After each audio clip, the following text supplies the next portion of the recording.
అందరికీ నమస్కారం. ఈరోజు కథ పేరు విద్వాంస్. నా వీడియో కనుక మొదటిసారిగా చూస్తుంటే నా ఛానల్ని సబ్స్క్రైబ్ చేసుకోండి. ప్రేమ ఎప్పుడు ఎందుకు మొదలవుతుంది అనేది ఎవరికీ తెలియదు. ఒక వ్యక్తిని ప్రేమించటానికి ఇది కారణమని ప్రేమించిన వ్యక్తి చెప్పలేరు. అమ్మ నాన్నని ఎందుకు ప్రేమిస్తున్నావంటే ఇది కారణమని చెప్పలేము.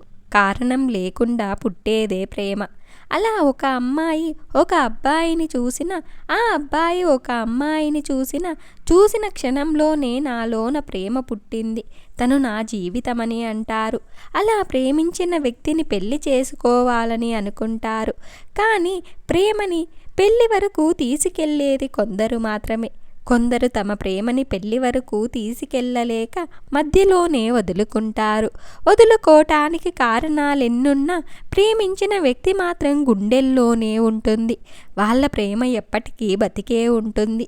కొందరికి ఒక కోరిక ఉంటుంది, జీవితంలో ఒక్కసారైనా సినిమాలో నటించాలని. కానీ అందరికీ అవకాశం దొరకటం కష్టం.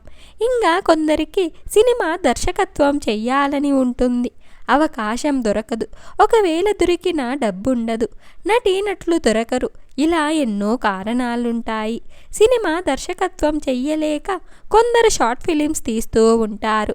అలా సినిమా దర్శకత్వం అవకాశం లేక తన ప్రతిభ చూపించాలని షార్ట్ ఫిలిమ్స్ తీసేవాడు విద్వాంస్. విద్వాంస్ గురించి చెప్పాలంటే, విద్వాంస్ వాళ్ళ నాన్నకి ప్లైవుడ్ షాప్ ఉంది. విద్వాంస్ వాళ్ళ అమ్మ ఇంట్లోనే ఉంటుంది. సొంత ఇల్లు, కొంచెం డబ్బు కూడా ఉంది. విద్వాంస్ చదువు అయిపోయాక వాళ్ళ నాన్నకి ఇలా చెప్పాడు, సినిమాలో దర్శకత్వం కోసం ప్రయత్నిస్తాను నాన్న, నాకు 2 సంవత్సరాలు టైం కావాలి. అది జరగకపోతే నేను షాప్ చూసుకుంటానని చెప్పి నాన్నని ఒప్పిస్తాడు విద్వాంస్. 1 సంవత్సరమంతా అవకాశం కోసం తిరుగుతాడు విద్వాంస్.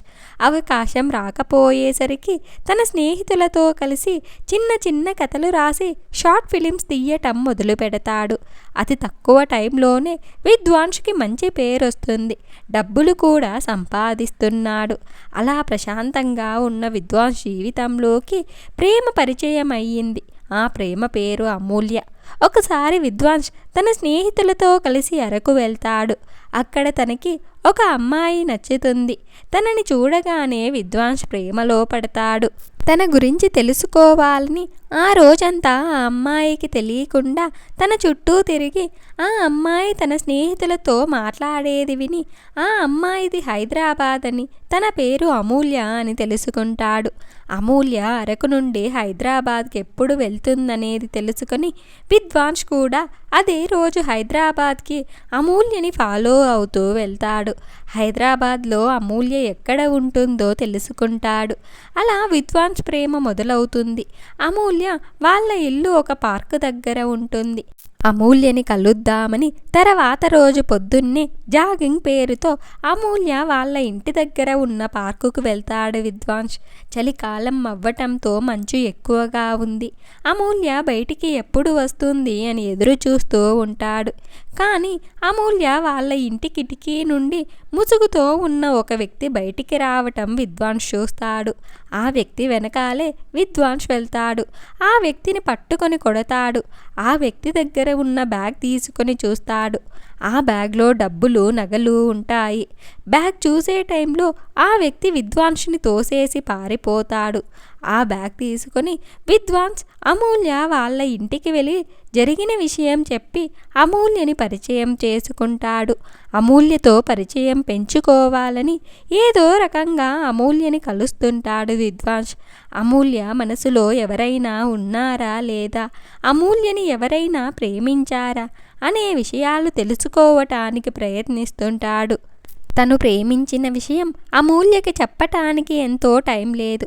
కానీ అదే టైంలో విద్వాంస్కి ఒక విషయం తెలుస్తుంది. అమూల్య వాళ్ళ తల్లిదండ్రులు అమూల్యకి పెళ్లి చేస్తున్నారని, వచ్చే నెల పెళ్ళి అని తెలుసుకుంటాడు. ఆ విషయం తెలుసుకొని విద్వాంస్ అమూల్యపై తనకి ఉన్న ప్రేమని వదులుకుంటాడు. అమూల్యపై తనకి ఉన్న ప్రేమని వదులుకున్న విద్వాంస్ అమూల్యని మర్చిపోలేకపోతాడు. ఎలా అయినా అమూల్యని మరిచిపోవాలని తన షార్ట్ ఫిలిమ్స్పై దృష్టి పెడతాడు. అలా 6 నెలలు గడిచిపోతాయి. 6 నెలల తర్వాత విద్వాన్స్కి సినిమా దర్శకత్వం అవకాశం వస్తుంది. సినిమా షూటింగ్ కోసం వివిధ ప్రదేశాలు తిరుగుతూ ఉంటాడు విద్వాంస్. అలా ఒకసారి బెంగుళూరు వెళ్తాడు. అక్కడ కాఫీ షాప్లో పనిచేస్తున్న అమూల్యని చూస్తాడు. అమూల్య దగ్గరికి వెళ్ళి మాట్లాడతాడు విద్వాంస్. నమస్తే అండి, గుర్తుపట్టారా? హైదరాబాద్లో మీ ఇంటికి వచ్చాను, బ్యాగ్ ఇచ్చాను. గుర్తొచ్చింది. ఎలా ఉన్నారు? నేను బాగున్నాను. మీరేంటి ఇక్కడ పనిచేస్తున్నారు? మీకు పెళ్ళయింది కదా? అప్పుడు అమూల్య, పెళ్ళయింది కానీ బెంగుళూరు కదా, భార్య భర్త పని చేస్తేనే ఇక్కడ బతకగలం. అది నిజమే అండి అన్నాడు విద్వాన్స్. సరే అండి, పనిలో ఉన్నప్పుడు ఎక్కువగా మాట్లాడకూడదు. సరే అండి, నాకు షూటింగ్ ఉంది, నేను వెళ్తున్నా. అలా చెప్పి విద్వాన్స్ అక్కడి నుండి వెళ్ళిపోతాడు. కానీ అమూల్య చెప్పింది విద్వాన్స్ నమ్మడు. సాయంత్రం వరకు కాఫీ షాప్ చుట్టూ తిరుగుతూ ఉంటాడు. సాయంత్రం అమూల్య ఇంటికి వెళ్ళే టైంలో అమూల్యని ఫాలో అయ్యి అమూల్య వాళ్ళ ఇంటికి వెళతాడు. అమూల్య వాళ్ళ ఇంటికి వెళ్ళి చూసేసరికి అమూల్య వాళ్ళ భర్త తాగుతూ ఉంటాడు. అమూల్యని కొడతాడు. అమూల్య ఏడ్చుకుంటూ బయటికి వస్తుంది. అక్కడే ఉన్న విద్వాంసుని చూస్తుంది. అమూల్యని బయటికి తీసుకెళ్తాడు విద్వాన్స్. ఏం జరిగింది అని అడుగుతాడు. అమూల్య మాట్లాడుతూ, నా పెళ్ళి జరిగిన తర్వాత మేము బెంగుళూరు వచ్చాం.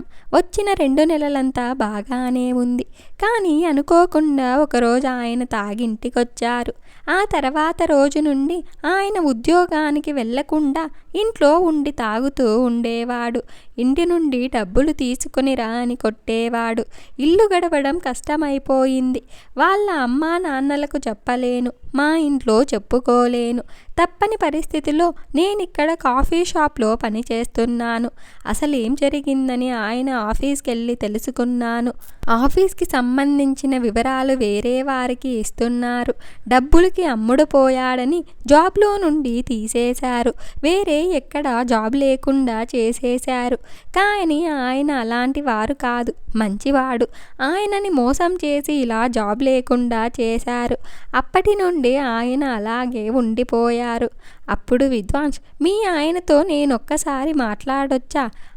పదండి, ఇంటికి వెళ్దామనింది అమూల్య. ఇంతకీ మీ ఆయన పేరు చెప్పలేదు. అరుణ్. అమూల్య ఇంటి దగ్గర, చూడండి అరుణ్, నేను మీకు తెలీదు, కానీ మీ గురించి నాకు బాగా తెలుసు. మీ జాబ్ ప్రాబ్లం గురించి నాకు అమూల్య అంతా చెప్పింది.